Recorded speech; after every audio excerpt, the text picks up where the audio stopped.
Build your future with quality education. Emmanuel Arasar JJ College of Engineering and Polytechnic, Marthandam. Admissions open now. சென்னையில் முதல் முறையாக மையங்களை அமைக்கும் சர்வதேச நிறுவனங்களினுடைய முக்கிய செய்தியை நம்ம பார்த்துட்டு இருக்கோம்.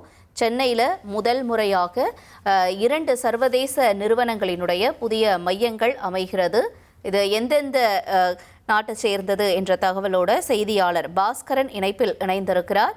பாஸ்கர், இந்த 2 சர்வதேச நிறுவனங்கள் எந்த நாட்டை சேர்ந்தவையா இருக்கு? இதனுடைய சாராம்சம் என்ன?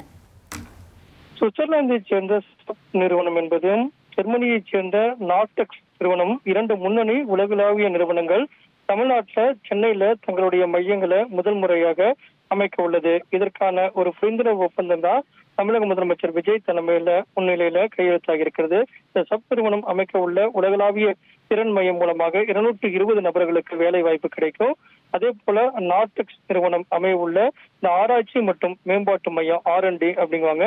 அதன் மூலமாக ஒரு 1000 நபர்களுக்கு வேலை வாய்ப்பு கிடைக்கும். மொத்தமாக இந்த 2 நிறுவனங்கள் மூலமாக 1220 பேருக்கு நல்ல வேலை வாய்ப்பு உருவாகும் வகையில இந்த புரிந்துணர்வு ஒப்பந்தம் என்பது கையெழுத்தாக இருக்கிறது. இந்த முதலீடுகள் உயர் மதிப்புடைய உலக திறன் மையங்கள் மற்றும் ஆராய்ச்சி நிலையங்கள்லாம் அமைக்கப்படும் போது இந்த சென்னை மாநகரத்துல உலகளாவிய நிறுவனங்களுடைய சர்வதேச மையங்கள் ஆராய்ச்சி மையங்கள் எல்லாம் அமைக்கப்படும் போது அது தொழில் வளர்ச்சியை ஊக்குவிக்கும் வகையிலையும் அறிவுசார் மற்றும் திறன் சார்ந்த முதலீடுகளை ஈர்ப்பதிலையும் இந்த திறன்மிகு மனிதவள உயர்தர வேலை வாய்ப்புகளை உருவாக்கும் வகையில இந்த மையங்கள் எல்லாம் அமைய வாய்ப்பு இதன் மூலமாக உருவாகி இருக்கிறது.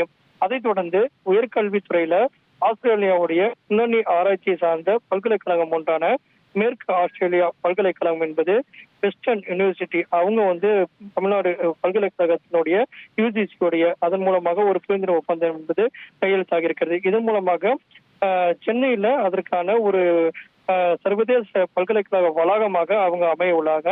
அதன் மூலமாகவும் இந்த கல்வித்துறையிலையும் அது முன்னேற்றம் உண்டாதுக்குண்டான வேலை வாய்ப்பு உருவாக்குவதற்குண்டான பல வழிகள் என்பது உருவாகி இருக்கிறது. தொழில்துறை அமைச்சர் கடந்த 2026 ஜூன் தென்கொரியா மேற்கொண்ட பயணத்தினுடைய தொடர்ச்சியாக அந்த நாட்டுடைய முன்னணி வாகன உதிரிபாக உற்பத்தி நிறுவனமான மோட்டோவிக்லிங் அந்த நிறுவனம் காஞ்சிபுரம் மாவட்டம் சிப்காட் பிள்ளைப்பாக்கம் தொழில் பூங்காவில் 300 கோடி மதிப்பீட்டுல உற்பத்தி நிலையம் அமைப்பதற்குண்டான புரிந்துணர்வு ஒப்பந்தமும் தமிழக முதலமைச்சர் முன்னிலையில இன்று கையெழுத்தாயிருக்கிறது. இதன் மூலமாக ஒரு 1500 பேருக்கு வேலை வாய்ப்பு என்பது உருவாகிறது.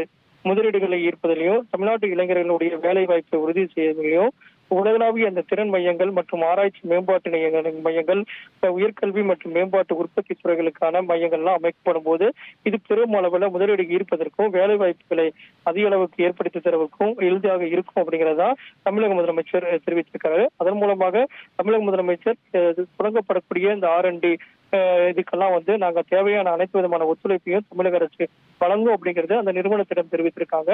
தமிழக முதலமைச்சர் முன்னிலையில் இன்று 4 ஒப்பந்தங்கள் கையெழுத்தாகி இருக்குது. Build your future with quality education. Emmanuel Arasar JJ College of Engineering and Polytechnic, Marthandam. Admissions open now.